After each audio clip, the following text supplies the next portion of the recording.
오늘 말씀은 사도행전 27장 1절에서 26절까지 말씀인데요. 18절에서 26절까지만 읽도록 하겠습니다.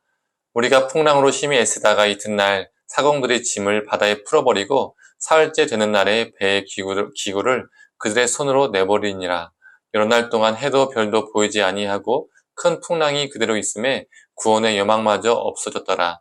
여러 사람이 오래 먹지 못하였음에 바울이 가운데 있어서 말하되 여러분이여 내 말을 듣고 그레데에서 떠나지 아니하여 이 타격과 손상을 면하였더라면 좋을 뻔하였느니라. 내가 너희를 권하노니 이제는 안심하라. 너희 중 아무도 생명에는 아무런 손상이 없겠고 오직 배뿐이리라. 내가 속한 바 곧 내가 섬기는 하나님의 사자가 어젯밤에 내 곁에 서서 말하되 바울아 두려워하지 말라. 네가 가이사 앞에 서야 하겠고 또 하나님께서 너와 함께 항해하는 자를 다 너에게 주셨다 하였으니 그러므로 여러분이여 안심하라. 나는 내게 말씀하신 그대로 되리라고 하나님을 믿노라. 그런즉 우리가 반드시 한 섬에 걸리리라 하더라. 아멘. 아침 묵상을 들으시는 모든 성도님들에게 하나님의 은혜와 평강이 있기를 간절히 소망합니다. 27장은 바울이 로마로 압송되는 상황을 기록하고 있습니다. 27장은 계속해서 우리라는 1인칭 복수형을 사용하고 있습니다. 즉 바울 혼자 로마로 가는 배를 탄 것이 아니라 바울의 동역자들도 함께 배를 탔음을 말해주고 있는 것이죠. 우리라고 표현했으니 이 사도행전의 저자인 누가도 이 배에 타고 있음을 알 수 있죠. 또 3절을 보면 아리스다고도 함께 바울과 동행했음을 알 수 있습니다. 배가 가이사랴에서 출발해서 시돈에 잠시 정박하고 또 무라에 도착합니다. 이 무라에서 배를 갈아타죠. 이 배는 알렉산드리아에서 출발해서 로마로 향하는 배였습니다. 그런데 문제가 생겼습니다. 배가 속도가 나지 않았고 간신히 미양이라는 곳에 도착하게 되죠. 9절과 10절을 보면 바울은 뱃사람에게 다음과 같이 조언을 했습니다. 여러 날이 걸려서 금식하는 절기가 이미 지났기 때문에 항해하기가 위험하다. 항해를 하면 배뿐 아니라 우리의 생명도 타격과 많은 손해를 경험하게 될 것이다.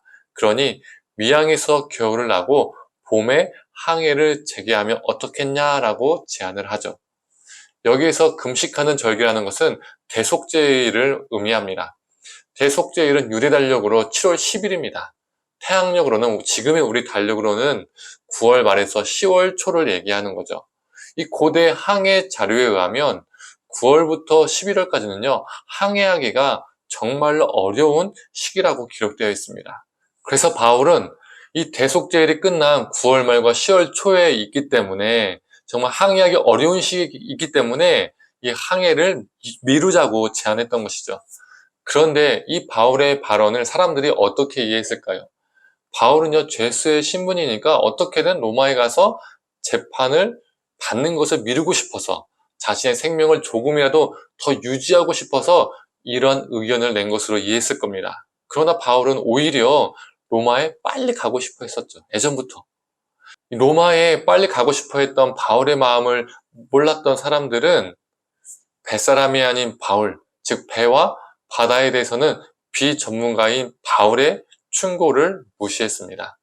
11절을 보면 바울 이송의 책임자인 백부장도 바울의 말보다 선장과 선주들의 이 선원들의 말을 더 믿었습니다.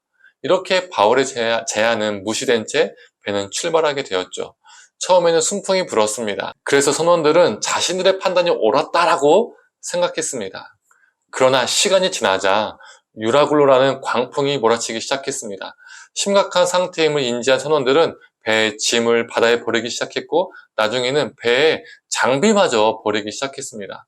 최대한 배의 무게를 가볍게 해서 침몰하는 것을 막고자 유했던 것이죠. 그러나 20절에는요 이렇게 기록하고 있습니다.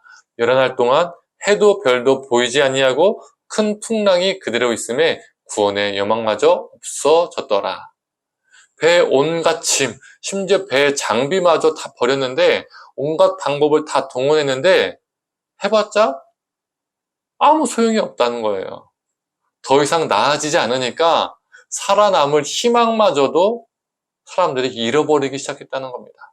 모든 사람의 희망이 사라져가던 그때에 바울이 개입하기 시작합니다. 먼저 자신의 경고를 무시했던 것에 대해서 책망하고 또 그들에게 안심하라라고 말합니다. 그리고 24절의 말씀입니다.